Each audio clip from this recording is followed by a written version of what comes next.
All right, guys, what's going on? And welcome back to the Shift Fitness Systems YouTube channel where we help men over 30 look good, feel good, and get after it. And today I'm going to do my best to dispel some of the myths and misinformation out there. Today, Junior? All right, and I'm going to try to give you the 5 biggest bang for your buck things that you need to pay attention to when you're really trying to get your health, fitness, energy, and vitality back on track. There is so much information out there on the internet when it comes to your diet, when it comes to your lifestyle, when it comes to your training, your exercise, your movement. Like, what do you actually pay attention to? Okay. What do you want?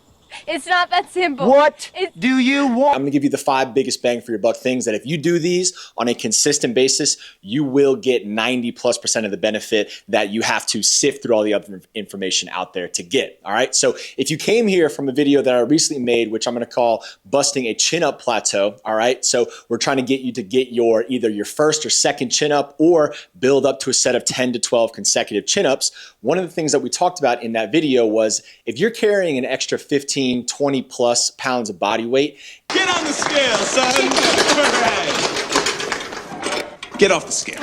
Getting your strength for a body weight exercise like chin up to a place where you're going to actually perform like you want to is going to be a whole hell of a lot harder. All right. So I wanted to make this video to give you a chance to say, okay, you know, what do I really need to do to get rid of that 15 to 20 pounds that's holding me back from busting through that chin up plateau? All right. So that's what we're going to talk about today. So let's go ahead and get into it. There's no doubt that some of these things are going to seem painfully obvious. And if you've heard them 1,000 times, there is a good reason for it. All right. So let's start from the top. You have to hit your body weight in protein every day. And not just protein, but I'm going to say lean protein. We're going to talk a little bit more about that. So priority whenever you're trying to build your physique and get your performance back online is to keep as much muscle as possible and to lose as much body fat as possible. All right, so I took a little bit of a deeper dive in this in my 3 tips for fat loss. There's also a deeper dive in my nutrition series that you're welcome to watch. I'll link to both of those videos above. But essentially, your body needs to prioritize keeping muscle so that you can change your physique and your performance for the long term. The only way you're gonna keep muscle is if you give it the input that you need, which we're gonna talk about later in your training, but you have to give it the resources that you need to keep that muscle, and that's protein. So whenever you're considering your protein choices, they need to be lean protein choices. So for me, that means a 2-to-1 ratio or better. Okay, so for example, if you look at short ribs, right, which are delicious and amazing, they are going to be about a 1-to-1 ratio of fat to protein. So pretty much every gram of protein that you're getting, you're also getting a gram of fat. Now, if you look at chicken breast, okay, you're going to be getting a 3+to-1 ratio of protein to fat. In the long term, this is going to do a lot better for your body composition because at the end of the day, we do care about calories. Now, it's a little more complicated than just calories in versus calories out sometimes, but at the end of the day, for most guys, you want to try to keep your calories in check.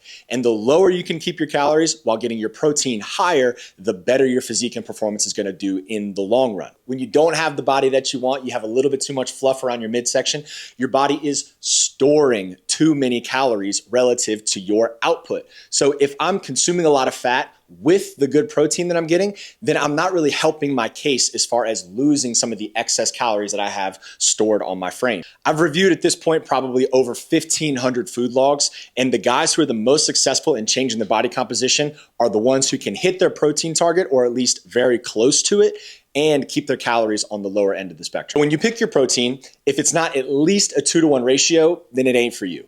At least most of the time, because you know sometimes you're going to get short ribs at the restaurant and they're just fire and there's nothing you can do about that. Secondly, you have to consider your training. Okay, so for most guys that I work with, 3 hours a week is a very sustainable and very achievable amount of time to commit toward a new fitness routine. So that could be 3 1-hour sessions a week or 4 45 minutes. And that's my preferred way. So that's what we're going to talk about today. So whenever it comes to actually changing your physique and your body composition, all right, strength and muscle are your cornerstones, they're your priorities. Okay, you have cardiovascular fitness and you have mobility and all that other stuff. But for the long term, you really want to build some strength and you really want to build some muscle mass. 3 full body strength sessions and 1 functional conditioning sessions. If you're feeling bored with your workout routine, not as athletic, still feeling a little stiff, a little tight, a little, oh shit, I have, dumbbell presses and, cable rows again today. All right, then check out the link in my bio. We have a 5-day free email athletic upgrade course where I show you 5 exercises that are just little tweaks on things that you're probably already doing at the gym,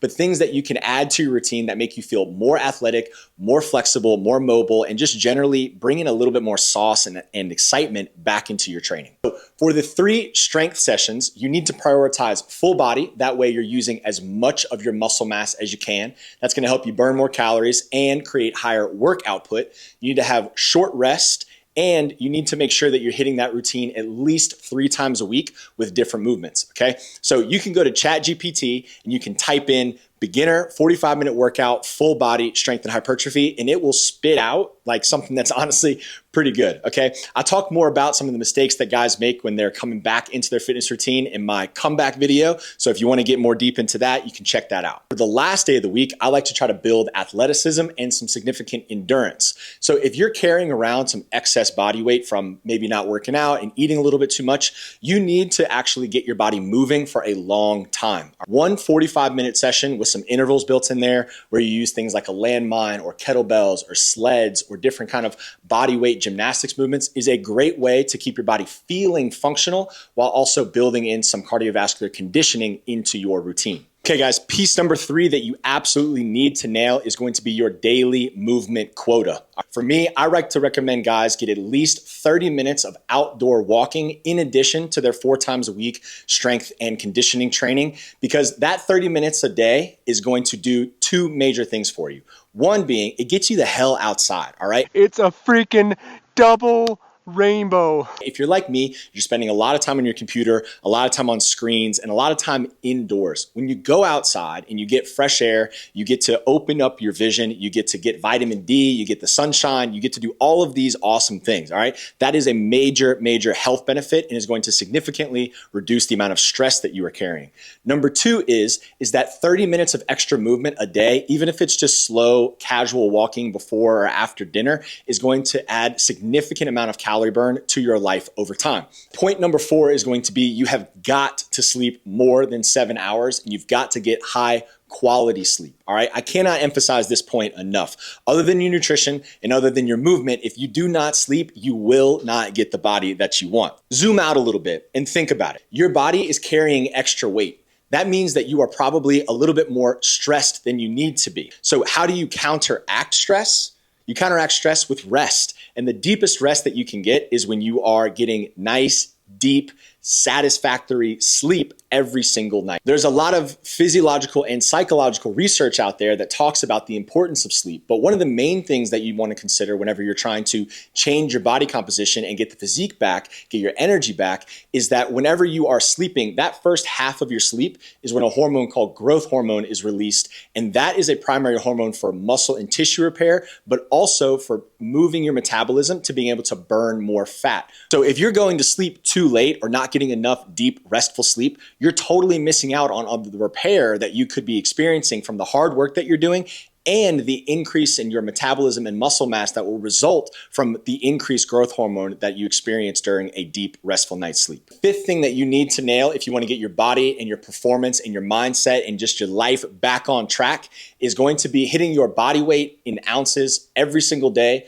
of mineral or electrolyte water. Okay, so I have a lot of documents and a lot of resources in my coaching program about good water and the effects of good water on your body. But if you are generally stressed and generally not moving as much as you should, then the water that's in your body, not only is there not enough of it, meaning you're probably dehydrated, but also it hasn't been moving like it needs to, okay? So constantly flushing the system and giving yourself the nutrients and the vitamins and minerals that come with electrolytes and, the trace minerals that you can put in your water are going to revitalize your system and give you the ability to use that water to flush out any of the toxic things that you are either consuming or excreting because of your new exercise routine. It's going to help you create a little bit more lubrication in all of the layers of connective tissue and muscle that you have in your body, making you just generally more supple and healthy. And it's going to cool the system, okay? A lot of people are suffering with inflammation or just generally running hot, okay? Cooling the system and bringing more water into your body and becoming more hydrated is going to help you regulate that temperature and slow down some of the inflammatory processes in your body, which will help you build muscle and lose body fat and regain some of your energy in the long run. Guys, I'm telling you, if you hit those 5 things, if you hit those 5 points consistently for the next 3 to 4 months, you will blink your eyes and your body, your energy, your vitality, your performance will be on a totally different level than they are now. I'm on a new level. Appreciate y'all watching. Till next time.